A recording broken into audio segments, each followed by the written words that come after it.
is band structure. Fourth one is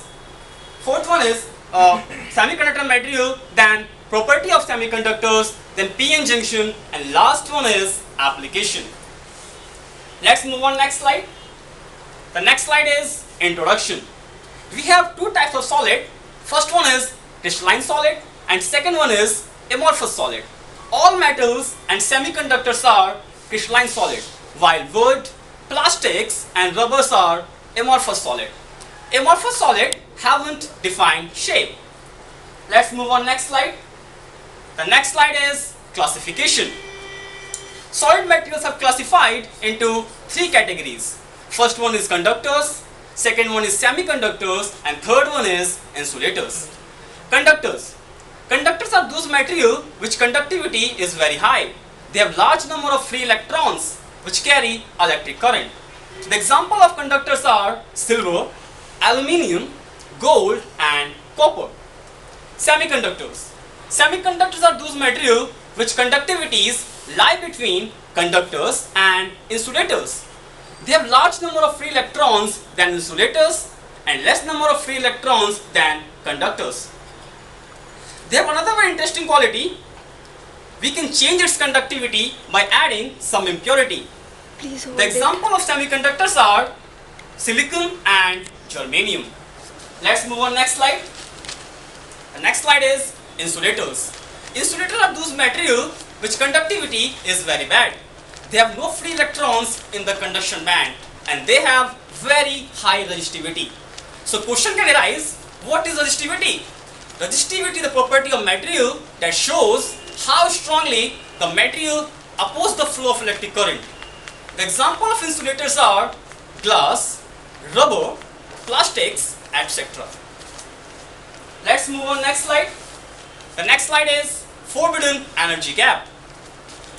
Forbidden energy gap is the gap between valence band and conduction band.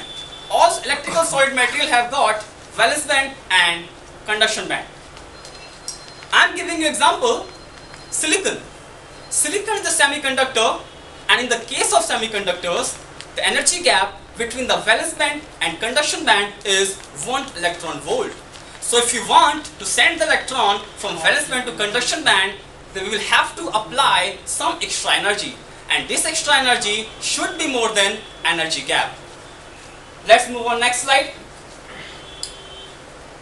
Forbidden energy gap for conductors. In the case of conductors, the valence band energies and conduction band energies are same. There is no any energy gap between the valence band and conduction band. They both overlap with each other, and because of this, they conduct electricity very easily. In the case of insulators, in insulators, there is very wide gap between the valence band and conduction band. It is generally 9 electron volt or more.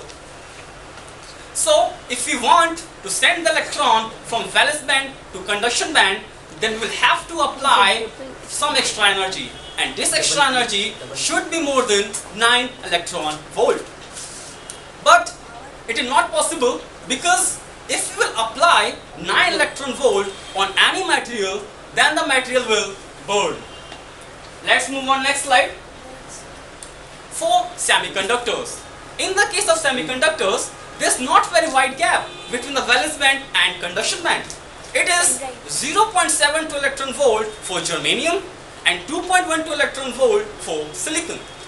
At room temperature, the semiconductor behave like an insulator because there is no any free electron in the conduction band.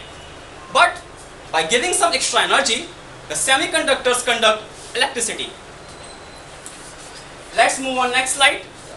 Band structure.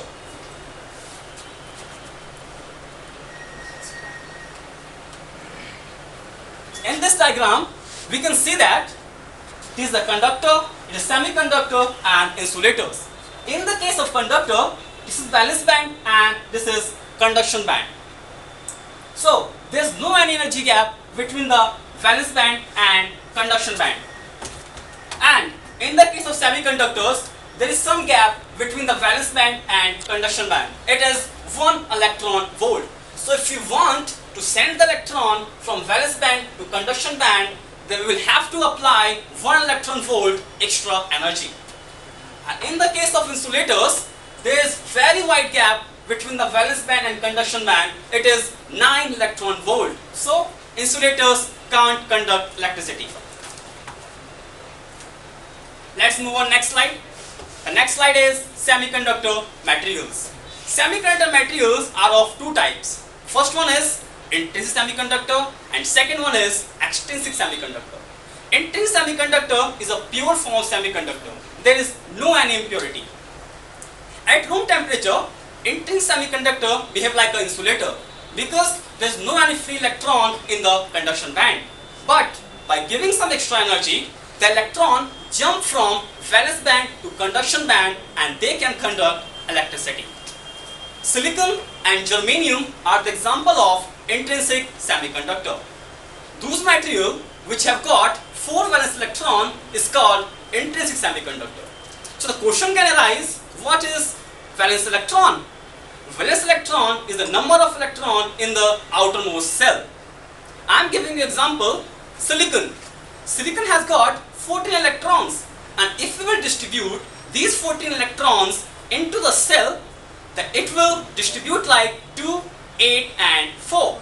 4 electron in the outermost cell.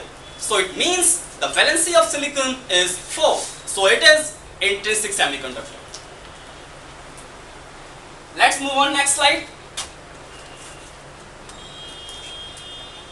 In this diagram, we can see that this silicon has got 1, 2, 3 and 4 electrons. This silicon has got 1, 2, 3 and 4 electron. This silicon has got 1, 2, 3, 4 electron. That means all the silicons have got 4 electrons. And this silicon has given 1 electron and this silicon has given 1 electron. And by these 2 electrons, 1 covalent bond has formed. Let's move on next slide. The next slide is extrinsic semiconductor. Extrinsic semiconductor is an impure form of semiconductor. By adding a small amount of impurity to the intrinsic semiconductor, then extrinsic semiconductor is obtained. We can use 2 types of impurity. First one is donor impurity and second one is acceptor impurity. Donor impurity is also called pentavalent impurity.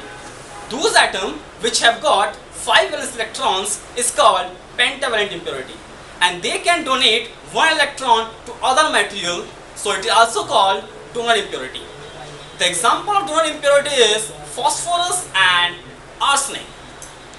Second one is acceptor impurity. Acceptor impurity is also called trivalent impurity. Those atoms which have got 3 valence electron is called trivalent impurity, and they can accept 1 electron from other material, so it is also called acceptor impurity. The example of acceptor impurity is aluminium and boron. Let's move on next slide. The next slide is property of semiconductors. First one is N-type semiconductor. If the pentavalent impurity is added to intrinsic semiconductor, then N-type semiconductor is obtained. I am giving you example. Phosphorus has got 5 valence electrons, and if 4 out of these 5 electrons form covalent bond with the 4 atom of silicon, then 1 atom of phosphorus has left, and because of this electron the conduction takes place. Let's move on next slide, and in this diagram we can see that this phosphorus has got 1, 2, 3, 4 and 5 electrons, all the red dots, and silicon has got 1, 2, 3, 4, all the black dots. These 2 electrons form 1 covalent bond, these 2 electrons form 1 covalent bond, and by these 2 electrons 1 covalent bond, and by these 2 electrons 1 covalent bond. But this electron has left, and because of this electron the conduction takes place.